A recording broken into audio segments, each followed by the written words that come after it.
იგისთან დაკავშირებით უამრავი რამ დაწერილა, უამრავი რამ თქმულა, სხვადასხვანაირად განიმარტება ხოლმე. ამას თავისი დადებითი მომენტიც აქვს, რამდენადაც იძლევა ამ ტექსტის ამომწურავად განხილვის საშუალებას, მაგრამ აქვს უარყოფითი მხარეც, რადგან ბევრი რამე, რაც იგიზე ითქმის, ცოტათი უკვე გაცვეთილი. ეხლა თავად მე პირადად ამ ნაწარმოების განმარტების ორ ყველაზე ძირითად მიმართულებას გამოვყოფ. ერთი მხრივ ყურადღებას ვამახვილებთ იმაზე, რომ იგისა ქვესათაური. აი ქვესათაურში კი მოცემულია ასეთი რამ, პრეისტორიული მოთხრობა.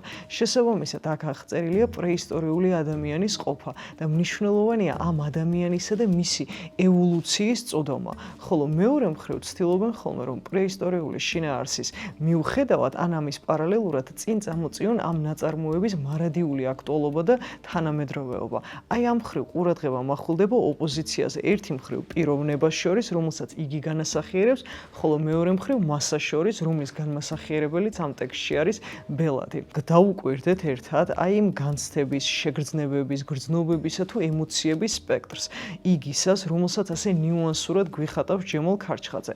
ამავდროულად ჩემი მიზანი იქნება, რომ განვიხილო ეტაპობრივად იგის ტრანსფორმაციის პროცესის საფეხურები, რაც ქარჩხაძესთან საკმაოდ მკაფიო და გამოცალკევებულად არის წარმოდგენილი. ხშირად აი ამ ნაწარმოებში ყურადღებას თვითონ იგის პერსონაჟს უთმობენ ხოლმე და საკუთარ თავს ადამიანები იგისთან აიგივებენ. აი მე უფრო მეტად, რავი, ჩემ ყურადღებას მაინც ბელადის გმირი იქცევს და მგონია ასეთი რაღაცა, რომ ბელადი თითოეულ ჩვენგანში ცხოვრობს და ეს ბელადი გამოხატავს ჩვენ დამოკიდებულებას იმ ადამიანების მიმართ, რომელთა თავშიც უცხოდ ლაგდება სიტყვები, რომლებიც განსხვავებულად დადიან და განსხვავებულად მოძრაობენ. აი ასეთი ადამიანები ხშირ შემთხვევაში ან უმეტეს შემთხვევაში მარტონი არიან ხოლმე და გარიყულნი მასისგან ან საზოგადოებისგან. და ეს ხალხი თავიანთი სიცოცხლის ფასად, ან თავიანთი სიკვდილის ფასად, ასე ვიტყოდი, ეწირება რაღაც ახალი ცხოვრებისთვის, ახალი სწავლებისა და ახალი არსებობისთვის.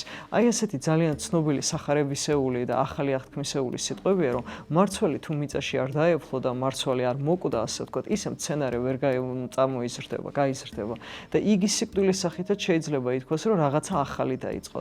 და ჩემი გადმოსახედიდან გამომდინარე, იგი არის ერთგვარი მოწამე და ერთგვარი მარტვილი, რომელიც ცნობიერების ახალ საფეხურზე ასვლას ამოწმებს. ასეთი მარტვილი იყო მაგალითად ფილოსოფიაში სოკრატე, ქრისტიანული რელიგიის ფარგლებში ასეთი მარტვილი არის, რა თქმა უნდა, ქრისტე, რომელიც პირველ მოწამეა და პრეისტორიული ადამიანის ცხოვრებაში ასეთი მარტვილი გამოდგა იგი და ქარჩხაძემ თავისი ამ ტექსტის სახით სწორედ ამ პირველ ყოფილ მარტვილს დაუდგა ძეგლი, ასე ვიტყოდით.